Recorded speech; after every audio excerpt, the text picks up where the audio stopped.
Avye and I'm 12 years old and I'm the founder of Girls into Coding, and our mission is to try and involve as many girls as possible in STEM-based activities and coding.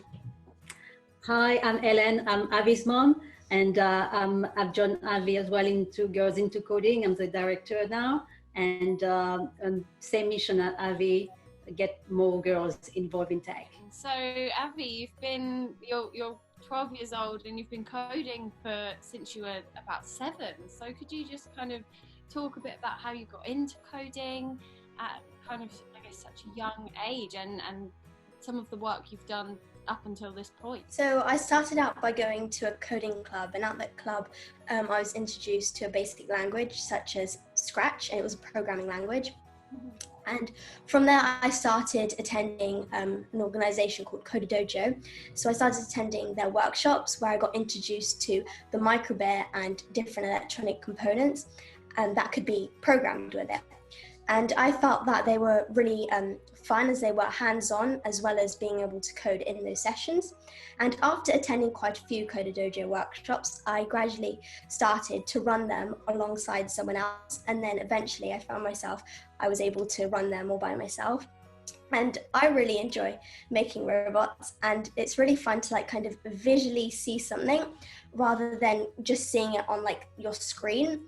And it doesn't always have to be robots necessarily. There are like an endless like amount of projects you can do which involve different electronic components and programming. And for me, it's, yeah, as I said, it's more fun for things to be hands-on. And so far I've been working on different projects, designing, and basically planning my future workshops. And we're also, regarding the recent situation, we're also developing a kit which will be embedded to some of the workshops that we're going to be providing to the wider public. So kind of interesting that you kind of found a passion for this so young. So I guess, you know, you mentioned that you both founded Girls into Coding together.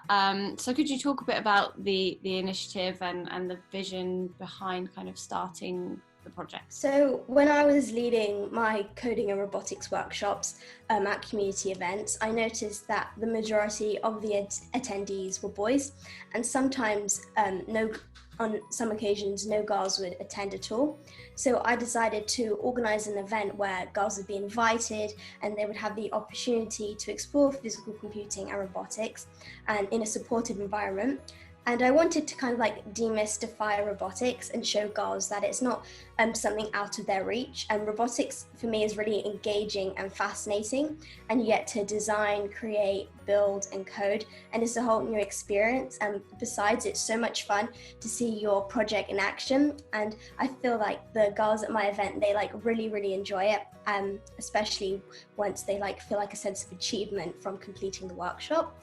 And as well as creating opportunities for girls to kind of develop their skills and knowledge, I wanted them to be able to continue their interest at home and beyond. So providing girls with the things I'm going to mention after I say this seemed like one of the best ways to ensure that this would happen. So 2 years ago, I started a fundraising campaign to provide girls with microcontrollers, physical computing kits, and STEM-themed books. And through sharing our story on social media, writing blogs and articles, we went on to gain support of Microsoft, which allowed us to further continue our mission. And there is only so much we can do on a voluntary basis. So that's why I decided to fully commit to the organization and to join Avye in this endeavor. And so beginning of this year, we set up Girls into Coding as a community interest company. And we want to also be among those who are working towards bridging the gender gap that is in STEM. So we aim to encourage more girls' involvement in physical computing, robotics and coding workshops. And we want the girls to engage with other girls and also with women in STEM who are already working in the industry. And we want them to be challenged and have fun in the process. So our workshops are aimed at girls from 10 to 14 years old. They are free to attend, thanks to the support of the wider community. And we hope to be able to provide those events for free to the girl, because we believe that all girls should have should feel empowered to access opportunities to learn how to code, to develop their digital and making skill, and this regarding of where they're coming from. And girls and women are underrepresented in STEM or the tech industry, and it's really time to work on fixing that imbalance, not just because it's the right thing to do, or because girls and deserve the same opportunities as boys, but because the world needs science and technology now more than ever, and to fix problem and to offer solutions. It's a great initiative, and I kind of have done like a few of these Q&As and with like various people kind of in the industry, and something I always kind of ask everyone is, you know, how do you think we kind of improve those numbers of women working in the industry? And it starts with the younger generation. It starts from building a pipeline of that future talent. So it's an incredible initiative, and it's great that I guess it's offered on a free basis. So, you know, it's inclusive of everyone can kind of try their hand at it and see if they have a passion for it, that like obviously Avye do. So a key question then is, why do you think kind of girls are less likely to get into tech at a young age, and even beyond that, like in the future as well? And do you think like that a lack of potential female role models does play a part in that? Because there is quite a big, obviously, gender gap in the tech industry. Yes, I would say between the age of 5 and 6, usually boys and girls, they have the same interest in STEM. However, by the age of 9, a significant gap starts to emerge, and girls' interest in STEM start to drop. And while this continues, women remain underrepresented in that industry. And also, tech is often seen as a boy thing, and not enough visible female role models are put into the limelight. And we also think that the media should, they need to help by showing girls who are doing cool things in STEM, because it's important for other girls to see those girls who are doing those things. And as Avye said also earlier, you can't be what you can't see. So it's really important to have that visibility. I guess that's the beautiful thing about Girls into Coding, is that it is encouraging that future pipeline, so that hopefully there will be more female role models in the industry. And it's, I guess, another reason we're doing kind of things like this is to kind of shine a light on the women that are already super successful in the industry, just to give people that are potentially thinking about a career in tech those role models and those people to look up to know that it's something that's achievable and something that is attainable as well. How do you think then, like, businesses and communities can encourage more girls and I guess more people in general to get into tech? As you said, it's something that we're kind of noticing we're needing more than ever at the moment specifically. So yeah, how do you think both businesses and communities can encourage more people into tech? I think that, like, businesses and communities can support, like, organizations that are working to create opportunities for girls to work with, like, STEM, to get involved in STEM activities by, like, highlighting some of the achievements of female role models who are already out there in the tech world. So there should be more workshops that highlight the range of high-tech jobs that are out there for women, to encourage girls to consider careers in the tech industry, and also to show them that technology can be fun.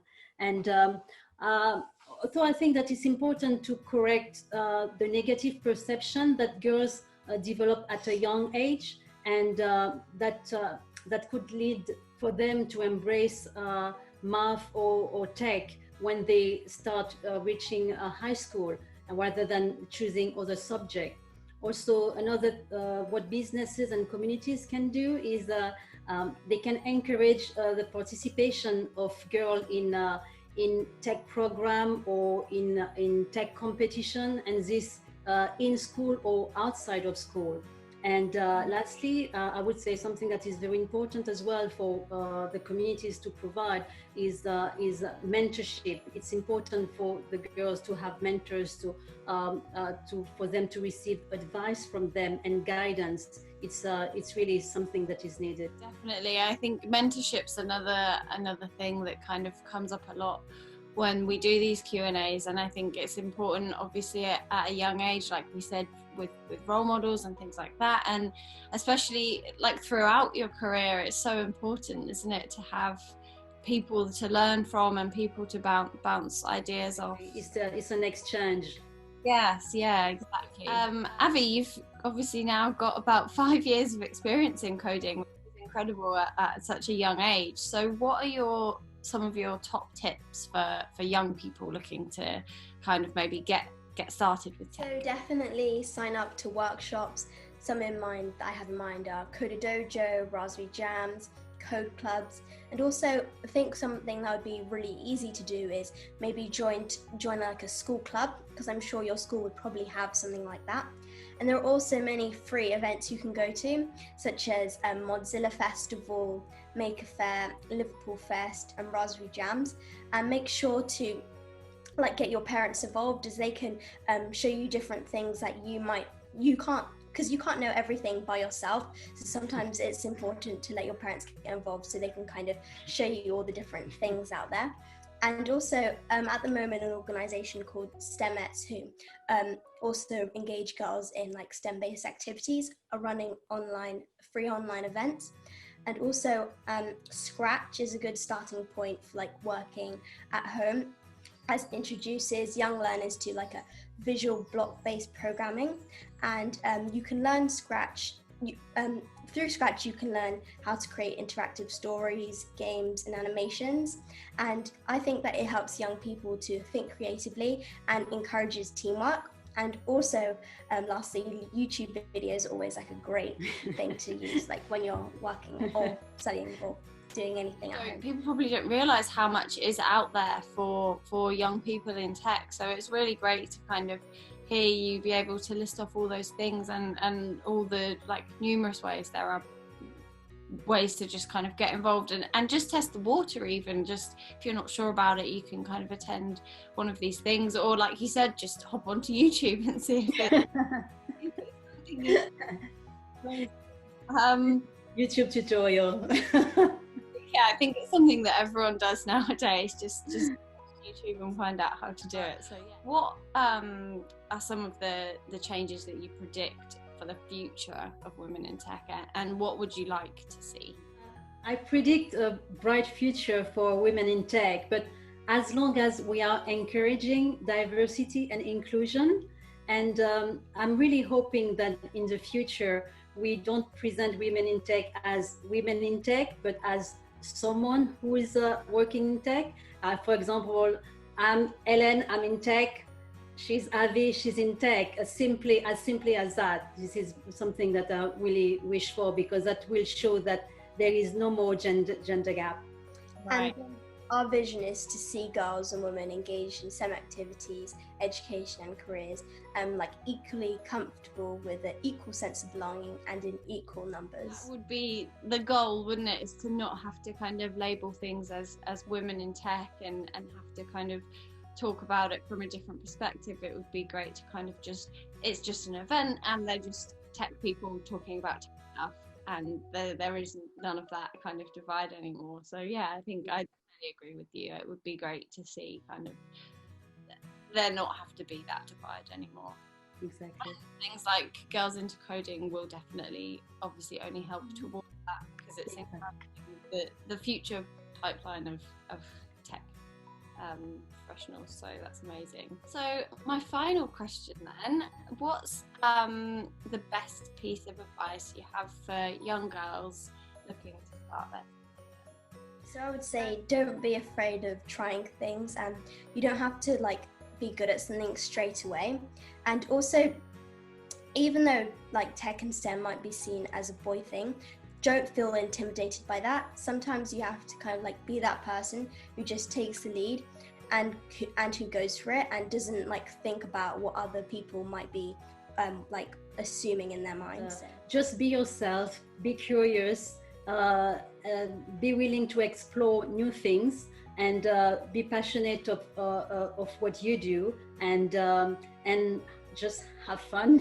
Have fun is a great one, because I guess at such a young age it's important that it's fun, and that's, I guess, Avye, correct me if I'm wrong, it's where I guess you get such a passion for it, and where you want to continue learning is because it's fun and you see the fun in it. And when you interview other women, what is the most recurrent theme that they usually bring about the barriers that they meet when they are in the tech, working in the tech industry? A lot of people, just say that it's just about that kind of self-belief, and not actually letting what necessarily negative thoughts people might have, or negative thoughts in your own head, not letting them kind of hold you back, and it's just kind of about going for it.